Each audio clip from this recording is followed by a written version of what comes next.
This is Orson Welles, speaking from London.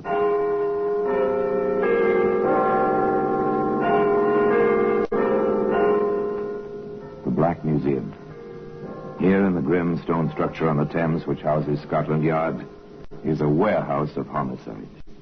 Where everyday object, a magazine, a cigarette lighter, a student's lamp, a paperweight, all are touched by murder.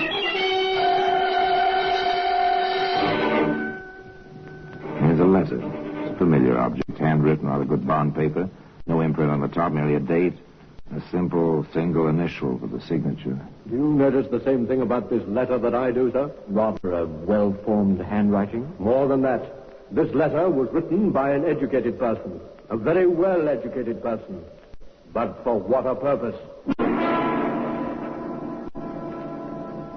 Well, today, that letter can be seen in the Black Museum.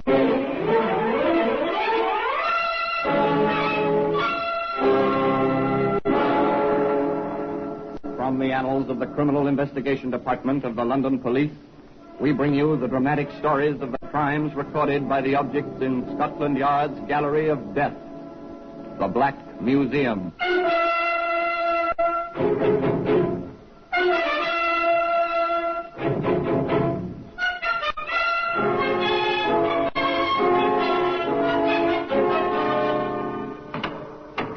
And here we are, the Black Museum. Scotland Yard's Museum of Murder. Yes, interred in this place are countless memories represented by the objects on the show in these cabinets. Memories of terror, horror in the night, of the ultimate cruelty between man and man, the killing of one human being by another.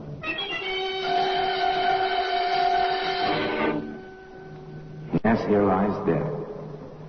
In serried, endless ranks, pitiful instruments, not only guns and knives and poisons and the cords of the garroters, but the simple things, spoons and cups and even, yes, here, for instance, is a baby's pacifier, complete with the ivory ring. Horrible. It was dropped in a bedroom. It led to a woman who was a nurse. Dropped in a bedroom. It took that woman up the 13 steps to a hangman's noose. Here's the letter. The letter I told you about. The letter of today's story. This one begins innocently enough in a bank. As a man steps to a teller's window. Will you cash this for me, please? Do nothing, sir. I have an account here. You can check the signature. Yes, sir. That'll take just a moment. So normal, so much in the ordinary course of daily business. The cashier goes to the files, compares the signature on the check with that on file, returns to his wicket. Everything seems to be in order, sir. How do you wish the money? 2 5s, the rest in £1 notes. Very well. There you are, sir. It's your account. The customer counts the bills, nods that they come to the proper amount, and walks away out of the bank. A week or so later, in the office of the manager of that bank. Of course, we understand how you feel, Mr. Holt. The cashier in question will be here in just a moment. One would expect a bank to protect a depositor with more care.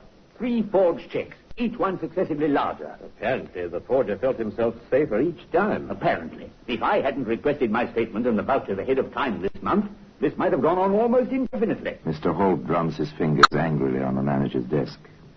Both men sit silently, awaiting the arrival of the cashier. You sent for me, sir? Yes, Hollingsworth. Your initials are on these 3 vouchers. Do you remember the man who cashed these? Yes, sir. Quiet sort. Very dark. Seemed on the tallish side. Nothing at all like the gentleman sitting here. Oh, not at all. Ah, I see. Well, this gentleman is Mr. Holt. But I compared the signatures, sir. Our usual routine. Is this a case for the police, sir? It certainly is. And I intend to see to it that the police find the perpetrator of this forgery. Forgery. And apparently quite a clever job of it. After all, the cashier did compare the signatures, and the cashier was honest, no question about that. What then did Scotland Yard have to say about it? May I ask, Mr. Holt, if you've written any letters recently to anyone you don't know? I'm a solicitor, Inspector. I have a great deal of correspondence. Of course. Let me ask you something else. Have you made any debt collections within, say, the past 6 weeks? Well, now, let me think. Yes, there was that Mr. Arthur. He'd had a bit of a difficulty with Mr. Harris. Asked me to write a letter. A lawyer's letter, you understand, Inspector. Yes, of course. Go on, sir. I wrote the letter. Mr. Harris paid his debt at once. About £50 it was. I deducted the usual fee and remitted the balance to Mr. Arthur, that was all. But you signed the letter yourself? Of course. It's not a new trick, but it's been used quite often lately. I really don't follow, Inspector. That's how the forger obtained your signature to trace our copy. What? But that's... Quite simple. Yes. And the chances are that neither your Mr. Arthur, whom you saw, nor Mr. Harris, whom you did not see, neither one of them was the forger, as we've come to call him. Then you had similar cases? Many of them. And no trace of the culprit? Never a trace, nor any link. He knows what he's doing, this fellow. Clever, in a diabolical sort of way.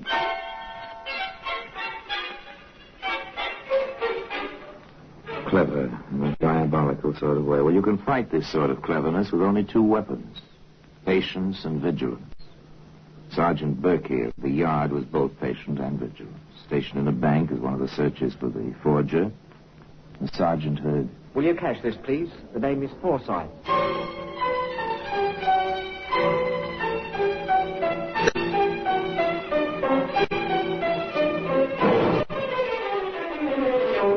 Beg pardon. Aren't you James Alsey? My name is Forsyth. Sorry, I saw you identified in the Mason case. Your name is Alsey. I'll have to ask you to come with me. The sergeant took Mr. Halsey to the yard. There, Inspector Dodson proceeded to the questioning. You, that check was a forgery, didn't you, Halsey? No, sir, I didn't. I see. You were just doing a busy man a favor, running to the bank to cash a check for him. That's it. Exactly right, Inspector. He promised me £500. He did for me trouble. I can hardly believe that. You, with your record, trusted like that? Some folks trust me. No doubt. Any questions, Sergeant? Yes, sir. Look here, Alsey. Where were you supposed to deliver the money? Carter and Company Limited, Queensbury Building, to Mr. Forsyth. Same name as was on that check. That's all I know.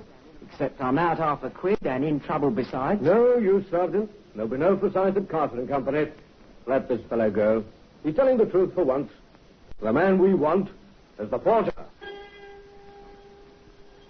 Another blank. No link to the man whose mind was planning all this cleverness. Of course, they did learn one more fact about his operation.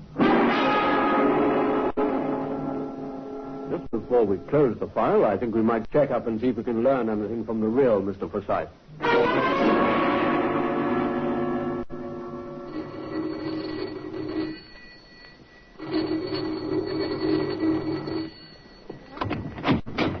Yes? Oh, I'm a police officer. My credentials, ma'am. Oh, I expect you want to see my husband. Well, if you please, ma'am, we're making a few inquiries. Yes, come in. Thank you. We've had nothing but visits from the police ever since this forgery business. As if it wasn't bad enough already with the burglary last month and all that. What was that? A burglary, did you say, ma'am? That's right. There's a policeman to you there. Oh, good evening. What can I do to help you? Well, I think your wife has already supplied the answer to the question I was going to ask you, Mr. Forsyth. I understand you had a burglary last month. That's right, but there was nothing much stolen, just a few trinkets, nothing valuable. Oh, anything else? Why, yes. Don't you remember, dear? They took your checkbook. Oh, yes. Rather silly things, too. No, sir. Not so silly as you'd think. Oh, here are the particulars, sir. Thank you. Have you compared them with the information we have already on the forgery case? Yes, sir. The check that Halsey tried to cash came from the stolen book. Who was this forger? This mind which covered all trails to itself? Somewhere, somehow, the correct thread which would lead to the center of his web must be picked up somewhere.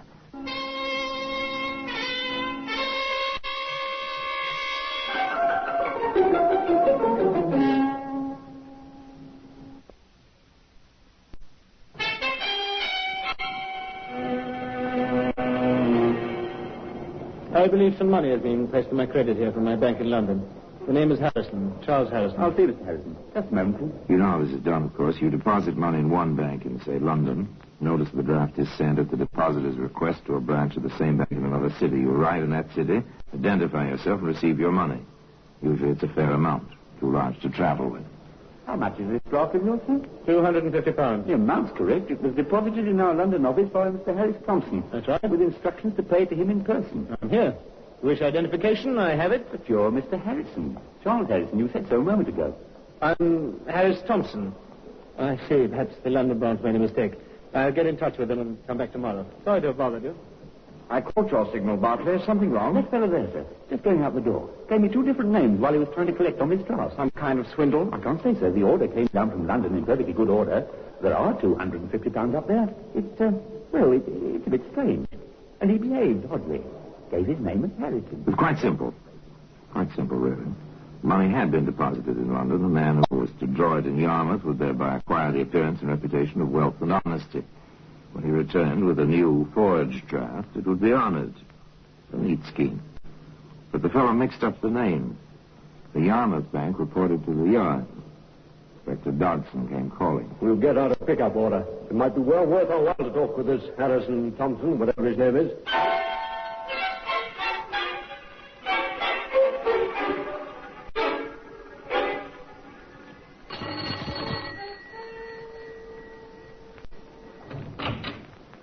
Yes? Does Mr. Harris Thompson live here? What name? Harris Thompson. No, it doesn't appear. Oh, that's a pity. I had something for him. Oh, what was that? Something important. Could you leave it? Well, no, I've got to give it to him in person. Confidential, you see. Oh. Well, wait a minute.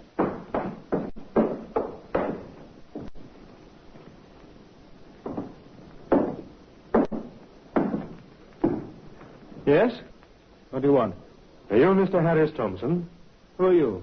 Never mind who I am, Mr. Harris Thompson. I have a warrant for your arrest. My name isn't Harris Thompson. That's something we know already, Mr. Rafe. All right, Rafe. You tripped yourself. You know that now. My name is Harris Thompson. Stop it, Rafe. Your fingerprints are in file in criminal records.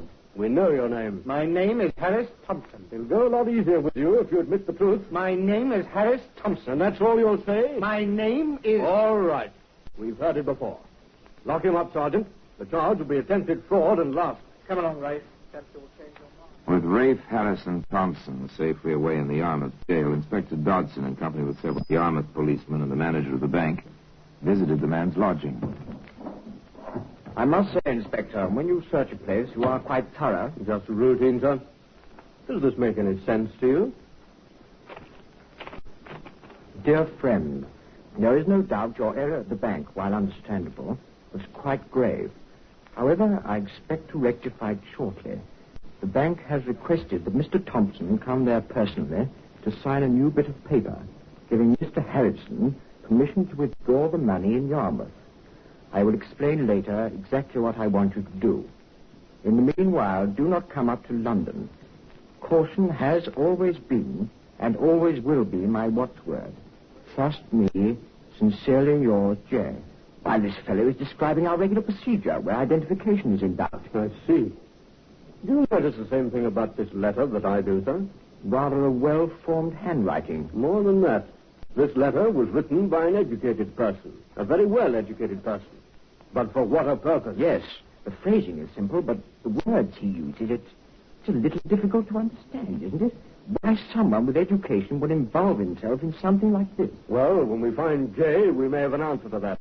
In the meantime, I think we may have our first direct link to the forger.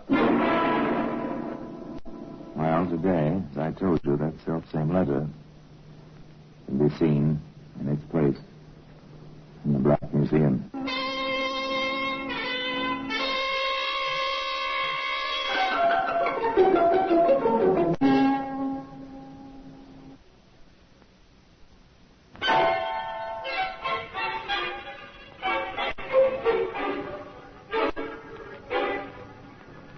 The words in the letter, signed simply J, told nothing new. The manner and style of its writing told many things. This J, possibly the long-sought forger, was a man of education and intelligence. A shadow figure using many other men to further his own designs. Seemed a kind of devil. But within a very few days, they learned he was at least a man. So my cousin Rafe is in trouble again. Yes, Mrs. Webster. And we would like to know the occasion of his visiting you. I haven't seen him in 10 years. My own aunt's son, and not in 10 years. Most of which he spent commuting back and forth in and out of prison. Why do you suppose he turned up now? He wanted something. First, I thought he turned a new leaf, but he wanted something. A convenience. Taken a room in Yarmouth. Would I, he says, receive his mail for him? And you did? Yes, Inspector, I did. May I see whatever you have left of it? I haven't anything. Rafe's friend came and asked for all his mail. His friend? Yes, sir. And how a man like that came to be friends with Rafe, I'll never understand. Well-dressed, nice-looking, and with a real refined manner. Could you describe this man, Mrs. Webster? I had a good look at him, even talked to him. Fair as she was, brown hair, nice blue eyes, about, well, my husband's size, and he's 5'8". Weighs about 170 pounds. A nice mouth. And I'll wager his hands never held a pick or shovel. The second link, a description. Apparently a man of some means. Not particularly individualized, of course, but still, he was someone who could identify this J when he'd been found. As for Rafe, his fate was settled quickly. Rafe Martin, you have been convicted of fraud, attempted fraud, and conspiracy to commit fraud. Have you anything to say before sentence is pronounced? What for, your lordship? Your mind's made up. Nothing I will say can change it. Very well. As you seem to be the dupe of someone with a great deal more intelligence than yourself, I've been tempted to lighten your punishment. However, your intransigent attitude towards the law enforcement officers in this case, your attitude in court, and your past record removed all such temptations. You are about to be committed to prison for the maximum time the law allows. 20 years hard labor. That is all.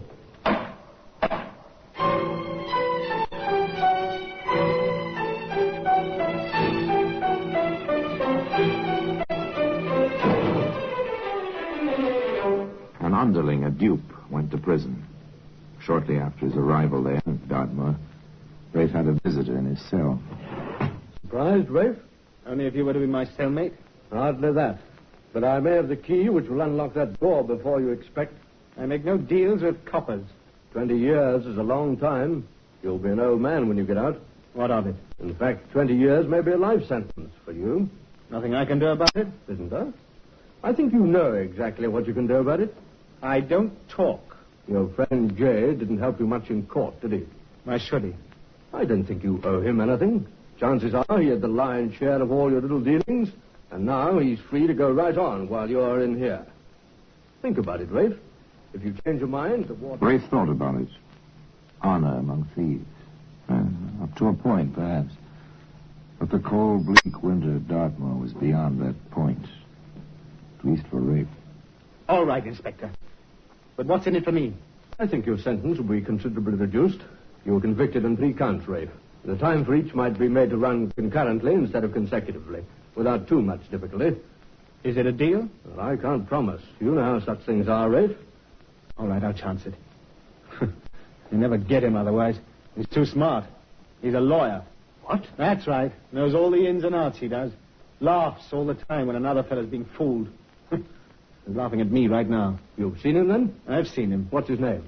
Or don't you know? Oh, I know all right. But he doesn't know I found it out. Followed him home one night. Had his name on his doorbell. I can be bright at times myself.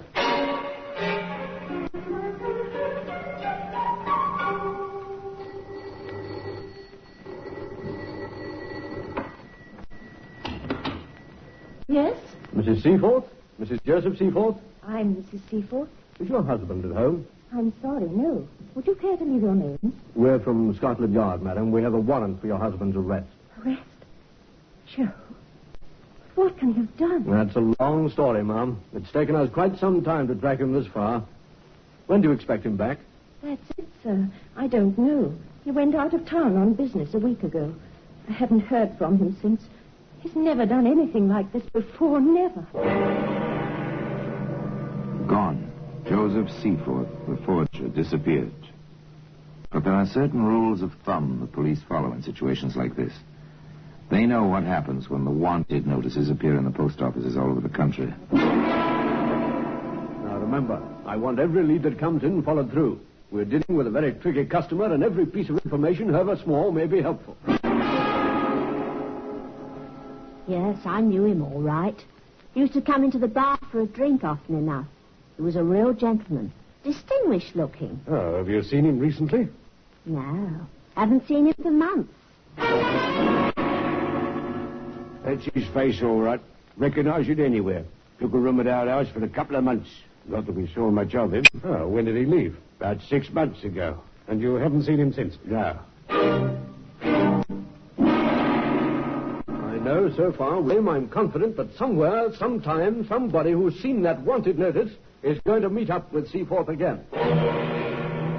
Hello there, Mr. Seaforth. But my name's not Seaforth. It's Saunders. It's Seaforth, all right, and mine's Halsey, Jack Halsey. One of the fellas you put in there got into trouble, like you got Rafe Martin into trouble. I'll appreciate it if Don't waste your breath. Your picture's up, see? And a right good likeness it is, too. Oh. All right. I am Joseph Seaforth. And now that you know, how do you like to make some money with me? Money? How? I have a check. It's a good one. Will you cash it for me? What kind of knock do you think I am? Once burnt, twice shy. That's me every time. We've reason to believe, Halsey, that you've seen Seaforth. What if I have, Inspector? We want to know where. Why should I tell you? I would if I were you. We have enough in you to make you rather uncomfortable for a fair amount of time. All right, I saw him in a pub in Whitechapel. He hangs about down there a lot, I hear. Pass the word, Sergeant. We know Seaforth's in Whitechapel somewhere. Circulate his description to all stations. And, Sergeant. Yes, sir? Put the pigeons onto it, Sergeant. They'll know a lot more about him a lot faster than we will.